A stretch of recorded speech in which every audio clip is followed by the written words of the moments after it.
Bienvenidos, querido oyente, querida oyente, a un nuevo capítulo de Teología Fiel, el podcast donde abordamos temas que conciernen a la Iglesia.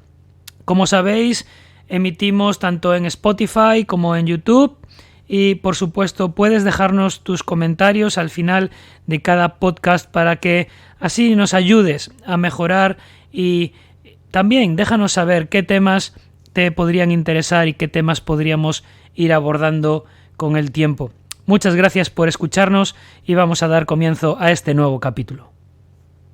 Si habéis estado escuchando los capítulos anteriores, estamos abordando el tema de calvinismo versus arminianismo con respecto a las doctrinas de la gracia. Y hemos visto ya las 4 anteriores en los 3 capítulos que hemos hecho sobre esto y nos falta uno porque la última vez nos hemos alargado demasiado, así que Jonathan, nos toca abordar el último de estos puntos. A ver si lo resumimos más. ¿Qué tal? Buenas tardes. Bueno, pues vamos a ver si podemos ya abordarlo y no extendernos excesivamente para que la gente pueda entender este tema, porque además el tema es bastante claro, por decirlo de alguna manera. Quizás sea uno de los puntos en la que la dicotomía es más fácil de trazar, por decirlo de algún modo. Sí. Pero es un tema que también, al igual que los 4 anteriores, podría dar para hablar largo y tendido. Sin duda. Y es la caída de la gracia versus la perseverancia de los santos. La caída de la gracia propone que, básicamente, por resumirlo de alguna manera, podemos perder nuestra salvación. Eso es algo que bastantes denominaciones en nuestro contexto sostienen a día de hoy. Ahora, en el lado contrario está la perseverancia de los santos. Es decir, una vez que tú eres creyente, tú no puedes perder la salvación. Pero, obviamente, ambas posturas hay que matizarlas, porque dicho así, con un resumen tan escueto, se puede malinterpretar ambas. Sin duda. Así que, si te parece, en el anterior empezamos con la síntesis de lo que los arminianos proponían. ¿Te parece si empiezo ahora con la síntesis de lo que los calvinistas, no eran calvinistas en el sentido de seguidores de Calvino, sino más bien estaban apuntalando las doctrinas de la Reforma, o las doctrinas que salieron de la Reforma, no solo por parte de Calvino, sino también ahí tenemos a Lutero y tenemos a otros tantos. Uh-huh.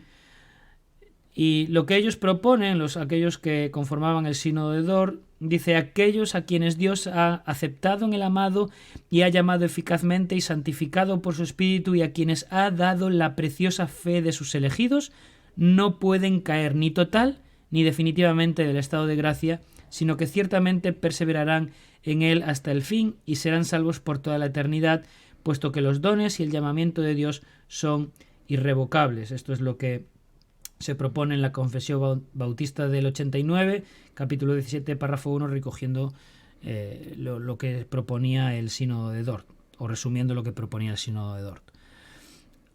Entonces, en base a esto, tenemos que entender que no excluye el hecho de la posibilidad de que una persona pueda caer en pecado, ¿no? Porque a veces es un poco lo que se recoge. No, mira, ves, fulano ha caído en pecado. ¿Ves cómo es posible que cayendo en pecado o habiendo hecho algo que no está de acuerdo a la palabra, no estamos hablando necesariamente de un pecado escandaloso, cómo es posible que Dios aún así le salve, ¿no? Porque de alguna manera parece que se entiende que si Dios le va a salvar igualmente es que Dios está de acuerdo, que no pasa nada con ese pecado, que es un poco lo que se avanza sobre este tipo de cuestiones, pero eso no es así, ¿verdad? Entonces, ¿tú qué dirías en este sentido? Bueno, creo que esta es una de las doctrinas. Toda doctrina es práctica, esto vaya por delante.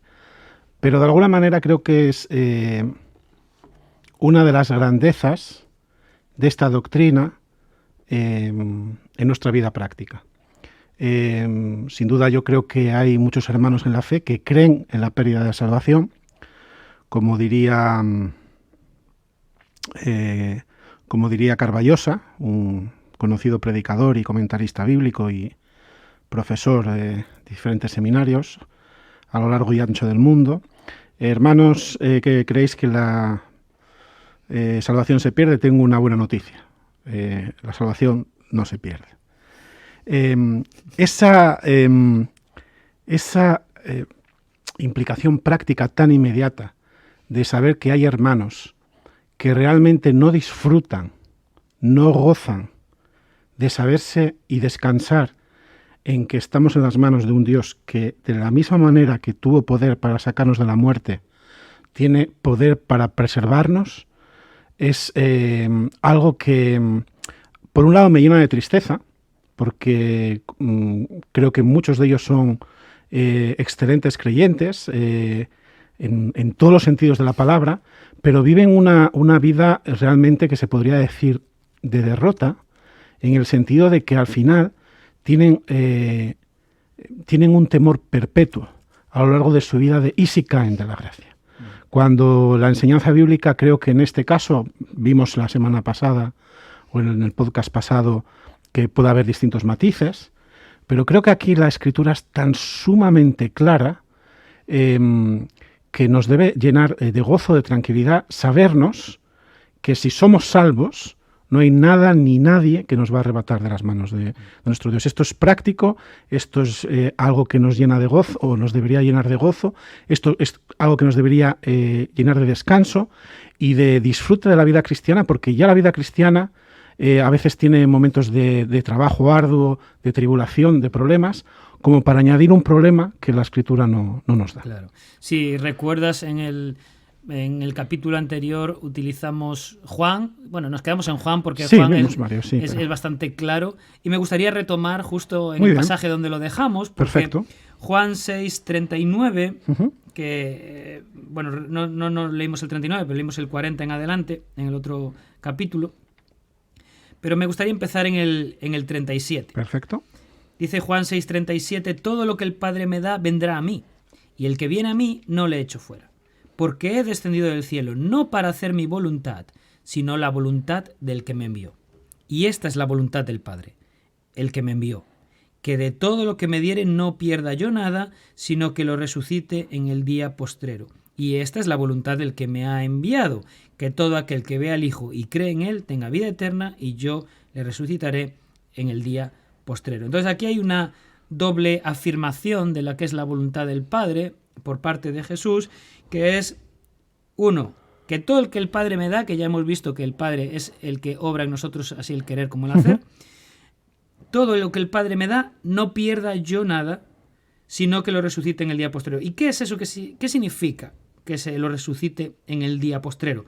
Pues nos lo explica otra vez en el versículo, o lo aclara en el versículo siguiente. La voluntad del Padre es que todo aquel que ve al Hijo, o podríamos decir que cree en el Hijo, ¿vale? Porque dice y cree en Él, tenga vida eterna. Ahora, vamos a explicar un poquito esto. ¿Qué es creer en el Hijo? Porque creer, a día de hoy, en un mundo tan volátil, en un mundo en el que parece que las verdades ya no son verdades, sino es lo que tú crees, ¿no? Todo es relativo. Cuando hablamos de creer, estamos pensando en considerar algo verdad independientemente de que lo sea o no. Pero para mí ha sido una realidad. Entonces yo lo creo así.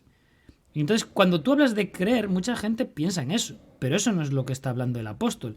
Cuando habla de creer, está hablando de algo que cambia tu ser por el hecho de que estás tan convencido y tan seguro de la realidad de ello que todo tu proceder a partir de ese momento Correcto. pasa a ser o pasa a reconocerse porque tú crees eso. Entonces, cuando está hablando de creer en Jesús, significa que a partir de ese momento tus hechos y tu forma de pensar tienen en cuenta lo que Jesús dijo, lo que Jesús enseña y lo que Jesús manda para el creyente. Correcto. Y tú obras conforme a ello. Entonces, una vez que entendemos esto, aquel que realmente ha creído, aquel que realmente va a caminar en los mandatos de Dios, aquel que se va a reconocer por ser un seguidor de Cristo en su día a día, ese es el que cree y ese es el que no va a perder su salvación. Porque Hace tiempo, teniendo una conversación sobre justamente este punto, alguien me dijo, bueno, es que tú no conoces mi iglesia. Si yo les digo que la salvación no se pierde, entonces no sabes lo que puede llegar a pasar. Entonces, claro, mi reacción fue, aunque en ese momento no se lo dije, no teníamos el tiempo para entrar en discusiones, pero ¿qué tipo de iglesia tienes?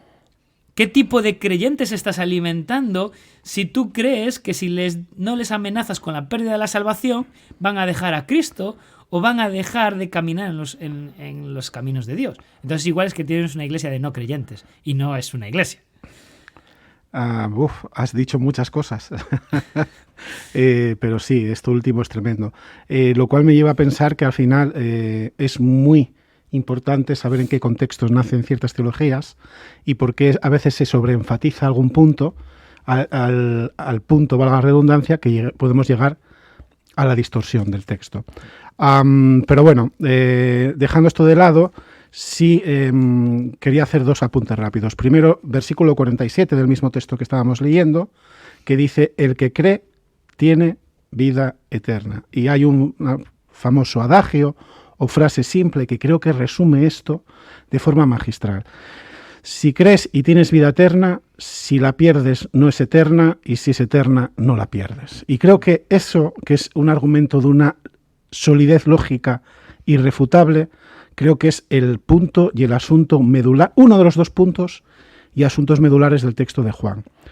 De las cerca de 300 veces más o menos que aparece el concepto de creer, de creyente, o en sus formas adjetiva, nominal, etcétera, de cerca de esas 300 veces, no recuerdo bien, pero entre unas 60 o 80 veces aparece en el libro de Juan. Es decir, el tema de creer en Juan no es que sea importante, es lo siguiente. Es crucial. Es el asunto. Sí. A tal punto es el asunto que en el capítulo 2 se empieza con el tema. Este tema que culmina en el 6. Porque allí dice, en el capítulo 2, verso 23, que mientras estaba en Jerusalén, está hablando de Jesús, en la fiesta de la Pascua, muchos, yo estoy leyendo una versión textual que va a cambiar un poquito sobre otras traducciones, pero creo que recoge mejor el sentido.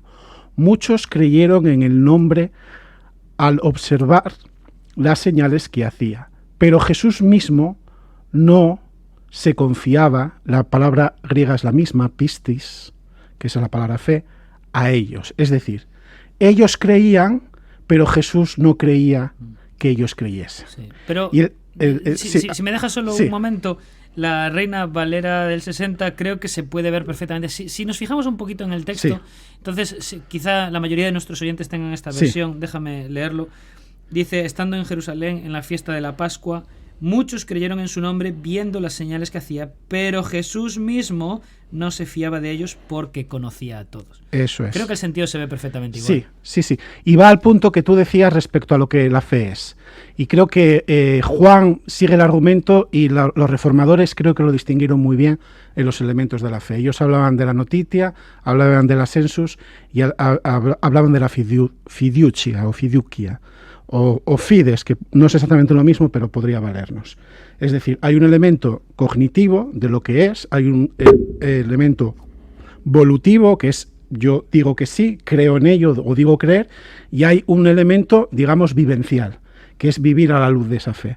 Siempre que hablamos de una salvación, o mejor dicho, una fe salvadora, tienen que estar los tres elementos como una pizza. Tiene que estar la masa, tiene que estar el tomate, y tiene que estar, no sé qué más tiene una pizza, pero el queso, la mozzarella... Lo que lleve por encima, ¿no? Al gusto del consumidor. Y si no, no es una pizza. Entonces, la fe que salva tiene que tener estos tres elementos.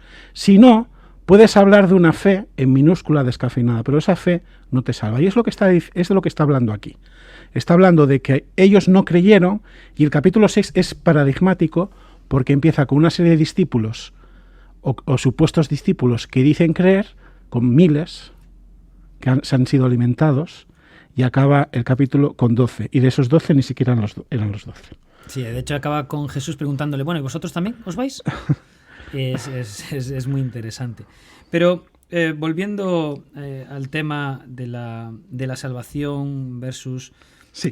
pérdida de la salvación, quizá muchas personas tengan esa duda porque han visto a otros que dicen ser salvos caer en algún pecado que a ellos les parece extraño, ¿no? Ujú. No estoy hablando de pecados graves que necesite de una disciplina muy radical. No, estoy hablando a lo mejor de algún tipo de pecado impactante para algunas personas y no pueden reconciliar la idea de que esa persona ha pecado con la idea de que Dios le vaya a salvar igualmente. Creo que el tema va por ahí. Ahora, si tenemos eso en cuenta, entonces hay pecados que quizá de nuestra vida anterior de haber sido salvos que Dios tampoco podría perdonar, ¿no? En ese sentido. Pero, ¿cómo entiendes que afecta la seguridad de salvación en ese caso y cómo podemos transmitirle esa tranquilidad igualmente, pero a su vez responsabilidad a nuestros oyentes en base a esas cuestiones? Es una cuestión difícil.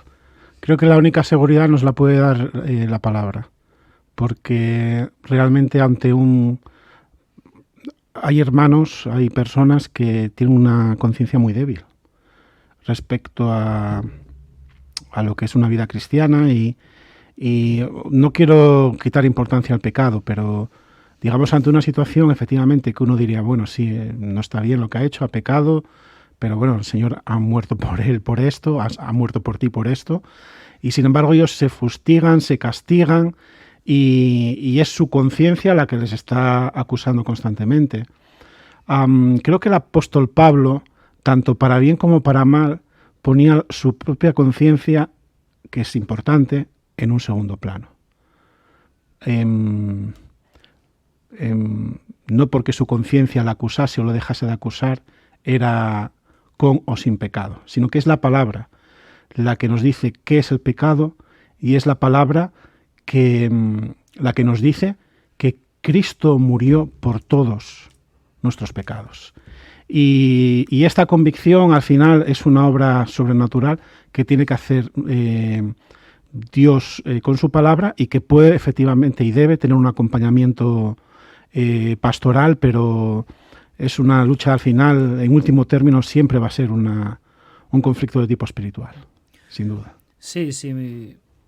Ahí hay una cuestión pastoral, obviamente, pero en definitiva, aquel que realmente es creyente va a volver al redil.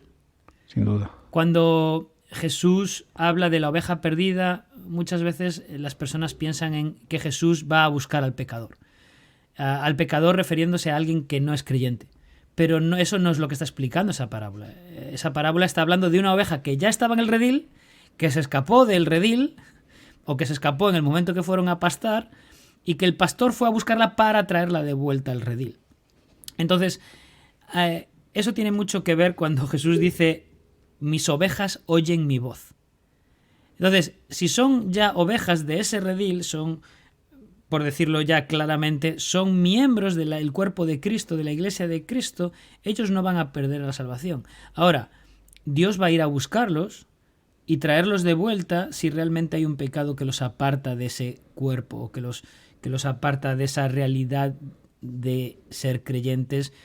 Entonces, sí, ¿cómo podemos observar realmente una persona que es creyente? Primero, ante las pruebas resiste. Segundo, en caso de que caiga, esa persona va a volver a Cristo. Y esto es importante para todos los creyentes, porque algo que tú decías que me estaba un poco recordando o haciendo pensar en esto, es que muchas veces las personas, digamos que se regodean en su culpa y se quedan ahí como este dicho, ¿no? Que es en un bucle. En un bucle de qué malo soy, no soy digno de la gracia. Lo cual es orgullo, curiosamente. Sí, es curioso, efectivamente. Pero realmente una persona que ha entendido a Cristo puede que en algún momento después de caer se quede en ese punto, ¿no? Porque se siente realmente y terriblemente mal, nuestra conciencia nos acusa y Satanás aprovecha también para acusarnos, o sea, eso es así, pero un creyente va a entender que realmente solo en Cristo va a tener la gracia suficiente para reponerse. Entonces va a correr a Cristo. Y eso es lo que debemos hacer tan pronto seamos conscientes de que hemos pecado contra Dios. Y no estoy hablando de que hayamos cometido un pecado que nos descalifica para volver a estar en cualquier ministerio de la iglesia. No. Estoy hablando de que le he dicho una supuesta mentira piadosa, que es mentira, punto, no hay otra cosa. Pero lo que nuestra sociedad llama mentira piadosa a otra persona solo por quitármelo de encima. Que hasta mucha gente lo podría justificar. No, estoy hablando de, aún en ese momento, cuando somos conscientes del pecado, debemos ir a pedir perdón y debemos correr a Cristo para ser restaurados. Amén. Aún en pecados que nuestra sociedad acepta o que nuestra iglesia va a decir, bueno, no es para tanto. No, es pecado. Y debemos tomárnoslo con seriedad. Entonces, cuando una persona peca, si realmente es creyente, va a ser caracterizada por acudir a Cristo, porque Él va a perseverar en la gracia. Por eso habla de perseverancia de los santos cuando el Sínodo de Dort establece este punto. Él va a perseverar en la gracia que le ha sido extendida porque no hay nada más glorioso para esa persona que la gracia que se le ha dado sabiendo de la condición de la que venía, que ha pecado, y aún por su naturaleza pecaminosa, por su naturaleza caída, el viejo hombre que todavía vive en nosotros, como dice Pablo, esa persona puede pecar en un momento determinado, pero tan pronto se dé cuenta va a buscar el perdón, la restauración y la gracia de Cristo. Eso es. Y por eso se habla de la perseverancia de los santos, porque el Espíritu Santo no le va a dejar irse. Y a veces, tristemente, vemos personas que están en periodos más largos de lo que desearíamos en rebeldía. Y sí, creo que es normal en esos momentos tener la duda. Pero la duda no debería ser si esa persona se ha caído de la gracia o no, sino que la duda debería ser si esa persona realmente había sido salva antes o no. Aunque los hechos que le sucedan lo probarán, ¿no? Es donde podemos nosotros probar el carácter de esa persona, porque su corazón no lo podemos ver, que es lo que hablábamos en el podcast anterior. Sí. Eso solo puede saber Dios, y nosotros debemos discernir hasta el punto que como líderes, pastores, podemos juzgar. Debemos discernir si esa persona debemos tratarla como un creyente o tratarla como un no creyente y seguir predicándole el evangelio para que esa persona recapacite o para que esa persona sea salva si no lo ha sido. Entonces, creo que la perseverancia de los santos en este caso es un tema más práctico, lo que tú decías al principio, porque es la parte que nos permite ver a nosotros si esa persona realmente es salva o no es salva, que es una salvación que realmente, si es efectiva en esa persona, es eterna, como tú decías antes, y no se va a perder. Entonces, sí, realmente yo no veo que haya realmente, lo que voy a decir dirán algunos, no sabes lo que estás hablando. Es posible. Vivimos en un país libre. Bueno, vamos a comedirnos. Vamos a comedirnos. Creo que realmente los remonstrantes ahí, por volver un poco al tema, no distan realmente de la posición calvinista.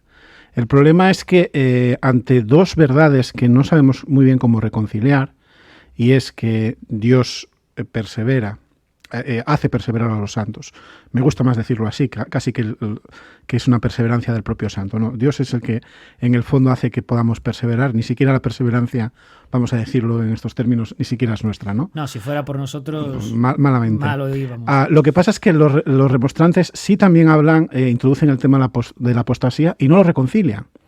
Entonces, ante dos doctrinas que son conflictivas, yo creo que, así como creo que en Dort hay cosas que se dijeron que podrían ser matizadas y corregidas, aquí aciertan, porque cuando tengo dos doctrinas en conflicto, aunque yo no las pueda reconciliar, lo que sí puedo y creo que debería hacer es establecer una jerarquía entre ambas, siempre y cuando esto me sea posible. Y creo que la doctrina que es clarísima en la Escritura, como empezábamos el podcast, es precisamente que podemos perseverar porque Dios nos hace perseverar. El creyente se mantiene en la fe. Y por cuanto se mantiene en la fe, cuando veamos humanamente apostasía, la tenemos que mirar desde otro punto de vista. Y ahí entra un poco lo que tú comentabas. Estábamos ante una expresión genuina de fe, no era una expresión genuina de fe, sino a ver, si perseveras, eres salvo, y si no perseveras, no eres salvo. Esto está claro. Y ya por concluir un poquito, no es que los calvinistas o la posición calvinista no tengan en cuenta matices, porque los tiene. Un texto como el de examinaos a vosotros mismos, del apóstol Pablo en 2 Corintios 13:5, si estáis en la fe, probaos a vosotros mismos. No reconocéis a vosotros mismos que Jesús es el Mesías, está en vosotros, a menos que estéis descalificados. Sí, confronta al creyente a ponerlo ante un espejo y examinar la realidad de su fe. Y volvemos al punto casi con el que empezábamos. Claro, yo puedo decir que tengo una fe, vale, sí, pues a lo mejor sí una fe de notitia y ascensus. Sí conozco la buena nueva, sí sé que es verdad y digo que es verdad, pero si eso no acompaña a mi vida, tengo que examinar mi fe, porque a lo mejor es una fe que le falta un ingrediente y por tanto esa fe no me salva. Hacer eso, caer en un pecado y abandonar la fe, es un tipo de apostasía de una clase de fe. El punto ¿es de la verdadera fe? Yo creo que la Biblia, si cogemos el resto de textos y los ponemos todos juntos y los integramos, tengo que concluir que no era una fe salvadora. Sí, pues vamos a ir ya terminando y me gustaría cerrar este tiempo con Romanos 8, creo que es bastante claro con este tema. Y dice Romanos 8, versículo 1, ahora pues ninguna condenación hay para los que están en Cristo Jesús, los que no andan conforme a la carne, sino conforme al Espíritu. Y sigue diciendo en el versículo 28, y sabemos que los que aman a Dios, todas las cosas les ayudan a bien.